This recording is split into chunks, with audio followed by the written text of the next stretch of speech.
Hey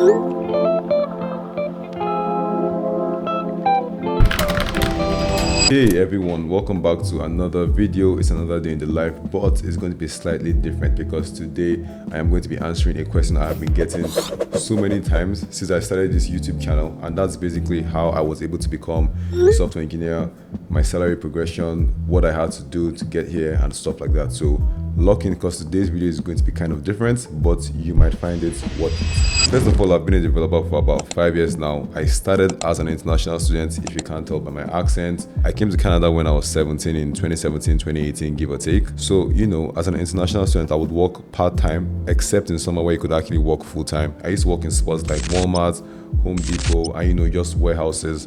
And I was getting around 13-14K an entire year, as you guys can see in like 2019, 2020. And after I kind of wrapped up school and started working, as you can see, my second year salary was like 75K. So pretty good, but after truly learning how to get and pass interviews in big tech, I was able to break in, and 2 years ago, I was actually getting 175. Not too bad, but we're even higher than that now in 2026, which is kind of crazy. And it's so interesting because like when I was in uni, I used to like live in this basement with no windows that could actually open. Like it was tiny. The rent was $600 a month, so I wasn't complaining, but like, it was okay. And now I live in a pretty decent place, downtown Toronto.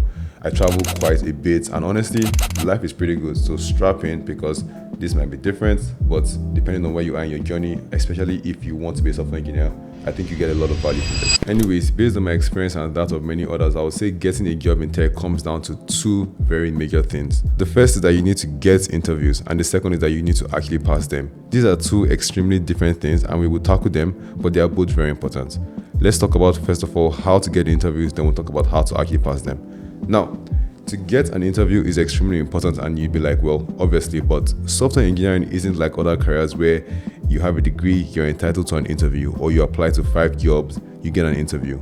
Do one, pass 2 rounds, and you're good. It never happens like that with software engineering. You can legitimately apply for 200 jobs and not get even one. That is extremely common. Just check credits. How you structure your life right now is of extreme importance here. I would say there are like 3 different streams that you can take depending on where you are in life.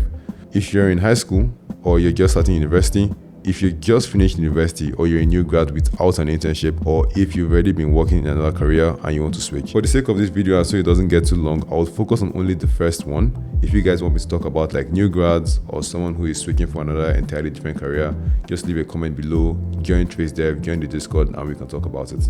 Now, if you're finishing high school or just starting university, your choice of degree and university are both extremely important.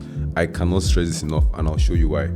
Don't go into uni and study just anything. Like, make sure you study something in demand and would get you a job. Please just learn a trade if you want to study some random degree, and I'm not going to call any names here, but if your degree is useless, you know it in your heart, and don't study it. Trust me. Really just look around and see like in where you live, what degrees get jobs, because degrees still get jobs. Don't let anyone tell you that. Degrees get jobs, and degrees are very good backup plans. Or you can just learn a trade.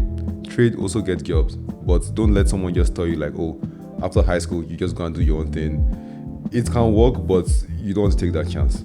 Anyways, for tech specifically, you can study computer science, which is like a great degree and is literally made just for tech. But you can also study degrees like math, electrical, and computer engineering, which is what I studied, and a few other closely related fields. Like most tech jobs ask for computer science or any of these degrees, so either of them work. And some of them, for instance, an electrical engineering degree can give you a job as an electrical engineer if you choose to go down that path. So there are so many options for engineering degrees than just tech, which is why I kind of lean into studying engineering rather than just studying tech, because you can do tech, but you can also do engineering, which is great. Now that we have talked about what degree you need to enter, now let's talk about what school, because as far as tech is concerned, this is one of the biggest levels you can make at this level. The content you learn is more or less the same between the schools. Like, no one is saying a school is going to inherently make you smarter than another school, but what matters isn't what the school is teaching you, but the school itself. Like, this is something that can actually make or break you. Like, it can make your life significantly easier or harder, and I'll tell you why. I'll show you why in a second. Most of these schools are called target schools, and recruiters practically live here. You're not going because these schools teach you better, you're going because these schools have more authority, which, for better or worse, is the truth. I'm not here to sugarcoat anything, just tell you what exactly happens. For instance, I'm in Canada. An example would be something like, say, University of Waterloo versus something like, say, University of McEwan or McEwan University. I don't really remember.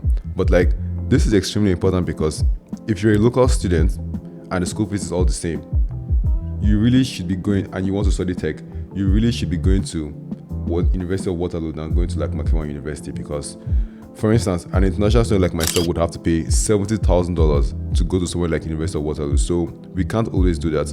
But if you can afford it, or like you're a local student and you can get loans and you want to be in tech, there is no reason why you should not be in these tech schools. Like, it just makes no sense. Like, whatever country you're in, make sure you're in the tech schools, and it's very easy to find out how. Go to LinkedIn, for instance, and compare the amount of people working at Google from somewhere like University of Waterloo versus University of Makerere. You see that? Such a massive difference because of the school. Now, people that go to Makerere are extremely brilliant, but like, the location matters. The location matters. You have to take that into account. You don't believe me? Let's look at some other jobs. Look at Meta. Look at Amazon. Look at Apple. Like, you get the point. Another big reason why this stream is different is like, imagine someone who tries to get into a company by passing an internship interview. Compare that to someone who is trying to break in by passing a senior engineer technical interview. Who is going to have a harder time?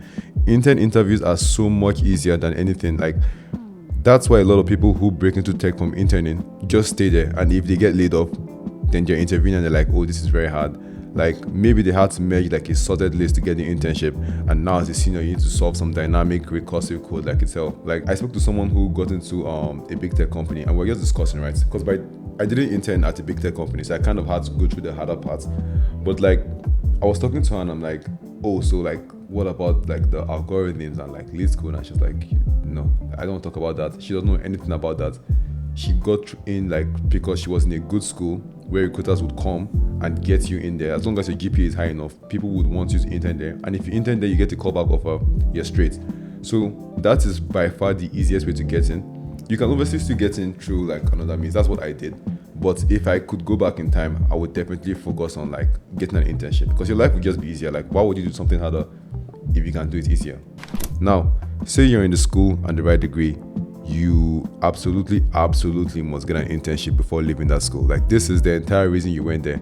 And I'll tell you how to get an internship in the next chapter. But an internship is so important because you can just get a callback offer after the internship and you're good, literally. And also, say you're actually locked in and you're able to intern at somewhere like Amazon, Google, Apple, like these big names, your life becomes significantly easier because now your resume is cracked. Your resume has authority. Everyone wants you. You are practically won. So even if you get laid off or you lose a job there, because you have that big name company on your resume, you can just go into another, like, it's significantly easier to go into another company if you have something like Apple on your resume, as opposed to if you have something like, I don't know, Ugo's company on your resume. You get what I mean? So make sure you take note of that. You have to get an internship. You have to work hard. You have to be ready, or else you fall into like the stream of grads who don't have internships, which is a significantly harder stream. And I'm just being honest. Like, this is my honest review. If you graduate in this economy with AI and everything, you don't have an internship, and you don't have an internship in like a big name company, you can still get a job in a big tech company. Like, that's not a problem. It's just going to be a little harder. Like, I cannot overstate the importance of having like that authority. A good university, let's say you go to like Stanford University or University of Waterloo, like a big name university, and the importance of having like a big name company, like you have something like Uber on your resume, or you have something like, I don't know, Meta on your resume, compared to having like a random small, like you're just as good. Trust me, you're just as good, but you're just not going to get the call back. So at this step, you're in school, you've gotten to the school, you've gotten the degree, you need to get the internship before you leave. Your third or fourth year, you absolutely must grind for that internship. And if you've done your research, you've seen the schools that get internships, so you know that this school gets a lot of people going into, they have programs. All you have to do now is be ready. And we're going to talk about how you can actually be ready and how you can actually pass interviews, because that's completely different. Now let's talk about the next chapter, actually passing the interview. And this is arguably more important than getting the interviews. And I'll tell you why. Most, if not all, top companies have a cooldown period where if you feel you can't take an interview with them again for a specific period of time, and this can be a long period of time. If you get the opportunity and you're not ready, it can be better for you to not do it at all, or postpone it a few months down to do it and fail, because some companies blacklist you. You might have a cooldown period of 1 year or even more. For instance, Google, Amazon, and others only allow you to interview once every 12 months.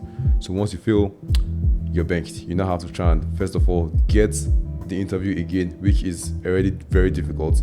And then you have to now hope to pass it, or else you cannot interview again for the next 12 months. So it's of utmost importance that once you get an opportunity, you deliver. Now I'm going to start by telling you how I became pretty good at passing technical interviews and how you can do the same in a quarter of the time using TraceDev. I graduated with an electrical engineering degree, and in there I took about 4 programming classes, give or take.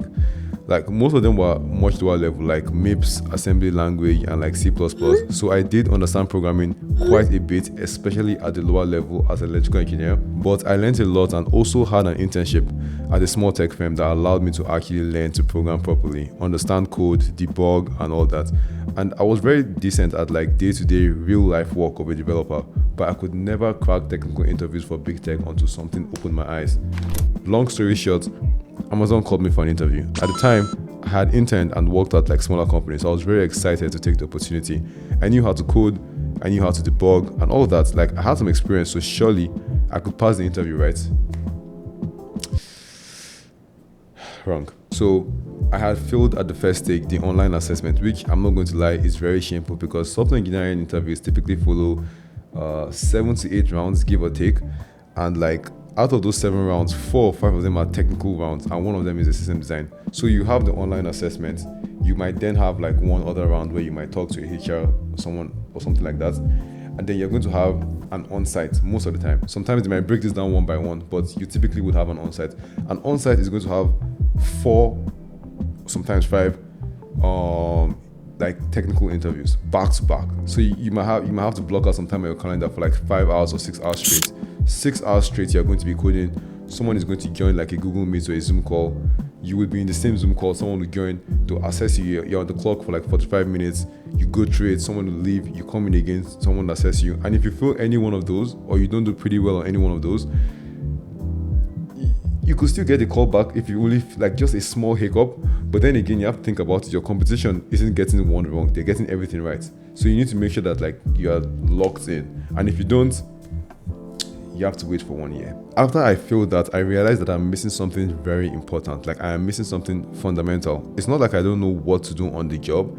It's that I don't know how to pass a technical interview, because for software engineers, and this has been something that has been very debated, but software engineers, their technical interviews are very different from what you do in your actual work. It's not like regular jobs where you're interviewed based on your job roles. You are required to have deep knowledge on space and time complexity, how to identify patterns, solve complex algorithms, and so much more. Like so many people hate this. I can't explain to you how many people hate like these algorithmic questions, and like it's such a big deal that some companies even state that they're going to shift away from it. Like people really don't like algorithmic questions.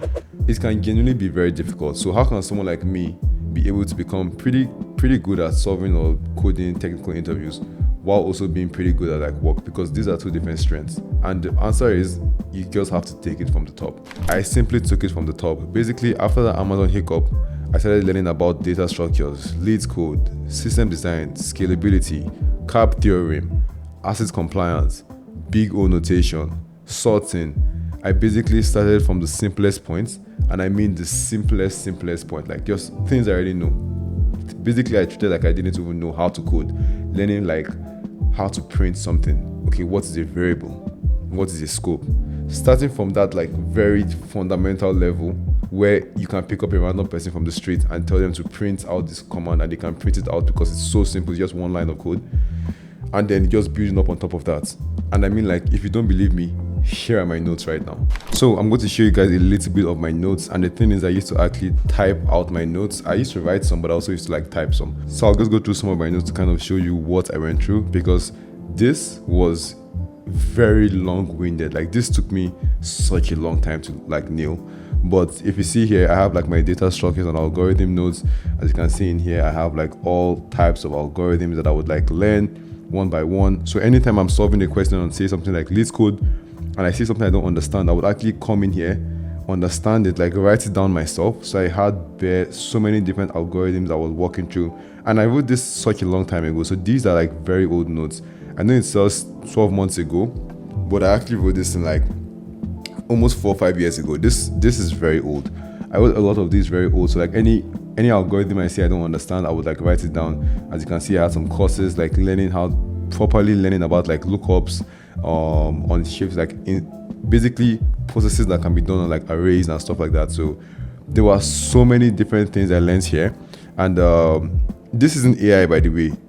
This was written before AI was a thing. I wish I could show you guys like a typo or something, but like every single thing was written before AI. Like this would be me conversing with myself, like, oh, this is what it is. This is what you need to do. Oh, it's a typo. Can you see that? That's a typo. Yeah, so like I wrote everything by myself. It was hell, as you can see. Every single thing you see here was written down by me, like system design notes. Like, and if I had an interview coming up, for instance, I would then have something like, I would write down like how to do this, like hints or basically things I'm forgetting. Never give high level answers, always go into detail. Coding tips, always make sure to ask clarifying questions, make sure your code is readable. Like this took me so much longer than I expected. Like look at this, for instance, thought process graph. This is what you should try and do. Try and see if you can come up with a brute force method. Like what the hell?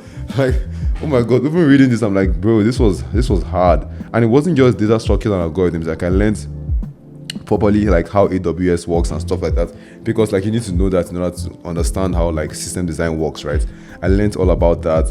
I learned Golang later on. That was like a much later thing because I wanted to learn a new language. I don't ignore machine learning. I never did anything there.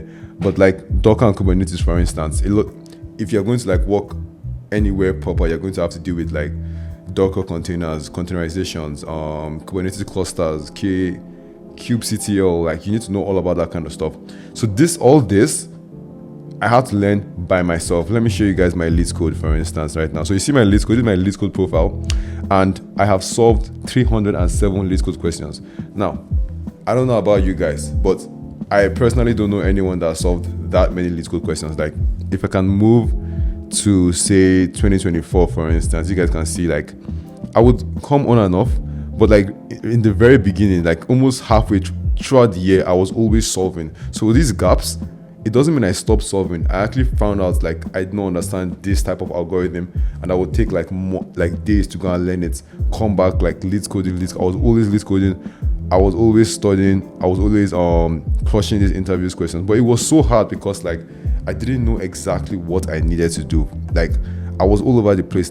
Like I would say, knowing what I know now, everything I did could have easily been done in like 6-7 months of dedicated work. Like if you're dedicated, laser focus, you know exactly what to study. Because this took me like 2 or 3 years to like figure out. Like I would try so many different things, figure out what am I missing. I would then have an interview. I would fail yet again, and it's because I actually don't know about this. I didn't know that about this. I didn't know that you needed to use an index for this. So it was like a lot of trial and error. So I'll also show you guys my handwritten notes over here. So I have my handwritten notes on my iPad because I used to also like write notes, for instance, system design. So you guys know that this is real life.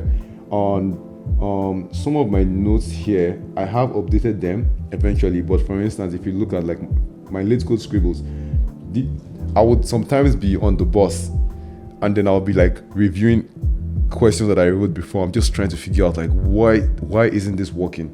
So as you can see, I would like use Python for all bitwise problems, 189, 179. The first way we can solve this is to simply calculate the factorial, convert to a string, and get the number of zeros. Like bro, look at this, for instance.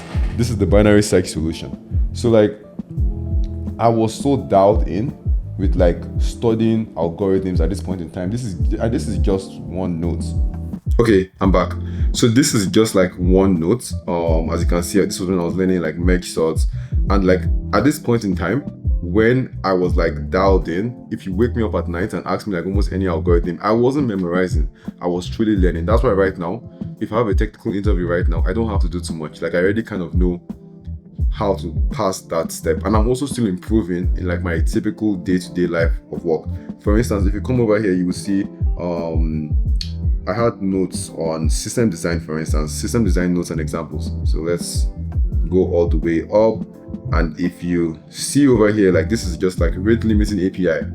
How do you build out something like this? You have to start learning. So all the stuff I learned from AWS, like learning about like servers, load balancers, decoupling, just this architectural kind of questions they really came into like massive play. You can see Craig Boss, I don't even remember what the hell that is. Twitter, Netflix case study. Like the notes are so comprehensive. And I'm not going to lie to you guys, I can't do this again. This was a very different part of my life. Like I was just so dialed in.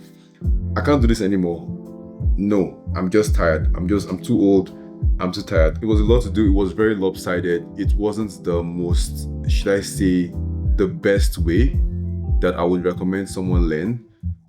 It worked for me because I had a lot of time. I did a lot of like trial and errors, but you don't have to do that. You don't have to start figuring out different things from different places, like, oh, what do I learn from this, what do I learn from that. That's actually why I built TraceDev, because of the amount of questions I was getting about this. It's not an easy thing to talk about because my way wasn't a straightforward way. Like it got to the stage where at some point the most difficult part of an interview for me was actually passing the conversational stage. So if you had like this 5-hour coding period and then the 1 hour like conversation like vibes, I would feel more anxious passing like the conversational step than passing the technical. Not because I can't like have a conversation, but because I'm just so sure of like my technical like strengths. Like that's my thing, like algorithms, making things efficient, coding, and not just coding, because not all companies ask like algorithmic questions.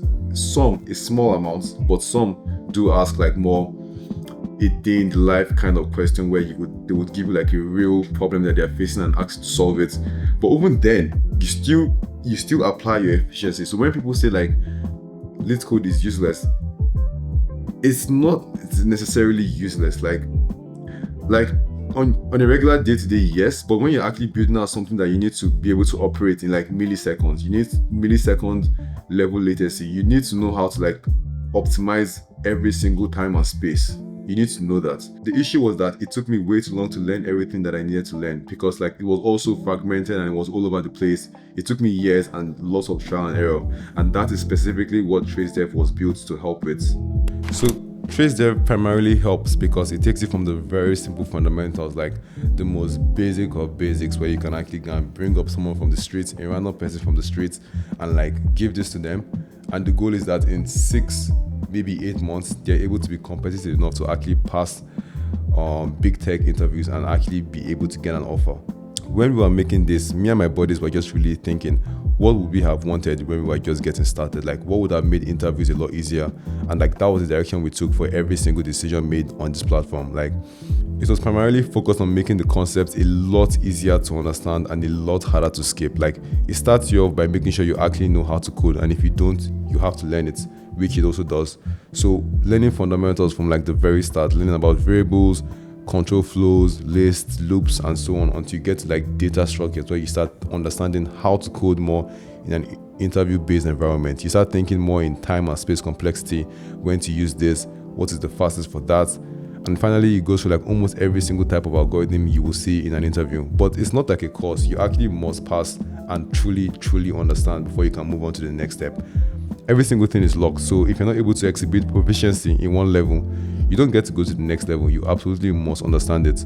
Because like in my experience, when I was like going through my journey, there was a period of time like I would have to stop. There were periods of time I would have to stop and like take a step back because I misunderstood something fundamentally. For instance, I didn't understand the difference between like a stack and a queue. Like I knew what the difference between a stack and a queue was, but I didn't understand that like when you would want to actually use it. For instance, just putting this out there, if you were going to use something like a queue, for instance, now queues, you are removing from the top of the queue. It's like a list, you move from the top of the queue. So you would want to make sure that like you use a linked list of some sort, because if you're using like an array and you're dealing with removing things from the top of a queue, when you pop that item from the very first, every single thing now shifts backwards, and then your code is going to be too slow to run. So just these kind of small nuanced things are like things that like if you're learning by yourself, you kind of have to learn by experience, as opposed to just having every single thing written up for you, and then you're saving a lot of time and learning all of that immediately. Because you wouldn't want a situation where you get into an interview and then you can't solve it, and then you now have to wait for the next 12 months in order for you to be able to try again. So it's best that you know every single thing before you get into the interview. I think a lot of people don't like algorithms because they don't have a way to visualize it and think about how to solve it. Like they just see lines and lines of code, and they don't understand when someone says, oh, this does this and this does that, and they're like so confused. So we spent so much time, like a good chunk of our time, actually building out a visualizer where you can literally see line by line what you're doing. So when you start getting confused, you literally just play back and see what's happening with the code. It makes it significantly easier for you to see what's going on, and like it makes it easier for you to truly understand these concepts, because you just can't memorize it. I'll leave a link down to that as well in the description, the playground, where you can actually play around with different algorithms. But like I think it's really cool. Like I'm actually very proud of it, because it's very it's smart enough, and it's something that I was like, oh my goodness, if I could see this, especially when learning the concept of binary searches, and also learning the concept of like pointing by reference. So pointing by reference, like now I'm trying to reverse a linked list, I think it's called. Let's say I'm trying to reverse a linked list. I immediately start losing, like, oh my goodness, what is pointing to what at what loop? But with the visualizer, you can actually see every single thing step by step. So I think it's pretty cool. But check it out. Finally, it takes you through system design, which is a whole other video on its own. Honestly, I'm not going to get into that because it is such another topic. But like it takes you through system design, making sure you understand like load balancers, decoupling, ACID theorem, CAP theorem, just stuff like that. And then also take you through like mock interviews, because it's not enough for you to be able to say, okay, I'm good enough to solve questions, but it takes me like 5 hours to solve one question. That would not fly. You need to be able to sit down, come up with a worst case scenario, because all questions have most questions have a worst case scenario and an optimal case. You're going to learn about this later. But like if you're just getting into like interviewing, most technical questions have like an optimal case, which is like the fastest, most ideal case, and then they have like a worst case scenario, which is the slowest case. You want to be able to, in 45 minutes, sit down, be able to get a worst case scenario, and then if you have enough time, optimize for like the more optimal solution. So I would say like TraceDev is really more about like, it is specifically tuned for the entire process of getting a job. It isn't really taking you like how to build backend servers and like how to build personal projects. It's more so like, I want to get a job, not just any job. I want to get a high paying job. So I want to have enough technical skill in order to be able to get that job. I want to be able to pass system design interviews. I want to be able to pass mock interviews. I want the hardest part of my journey to be the portion of getting the interviews, which if you structure yourself well, getting the interviews should become significantly easier, and then getting a job should also be a walk in the park. Anyways, people like say jobs are dying, and like they're not entirely wrong. Like it's definitely reducing, but people are still getting offers every single day. Like I personally get recruiters in my inbox like 4 to 5 times a week. I'll leave screenshots around, but I get people hitting me up almost every week saying, oh, do you want to try this? Do you want to try that? Do you want to come and work for us? With pretty good offers as well. So I think if you are technically sound, you will always succeed. Like it is harder than ever for sure, but I think if you're technically sound, you've structured yourself very well, it will get to the point where you're like, you'll be fine. I think like you can still get a job. I hope that answered your questions. And if for any reason you like you're confused, you're like still confused on like where to go, you'll have many more questions, join the Discord. We have a TraceDev Discord. I'm going to link it in the description, and I'm also going to put a link to TraceDev itself, and also just leave a comment under the video so we can talk about it. So I hope this answers the question that I have been getting for so long. I know that it took me a very long time to answer it, but I just didn't want to give out like the wrong information. So let's get back to it.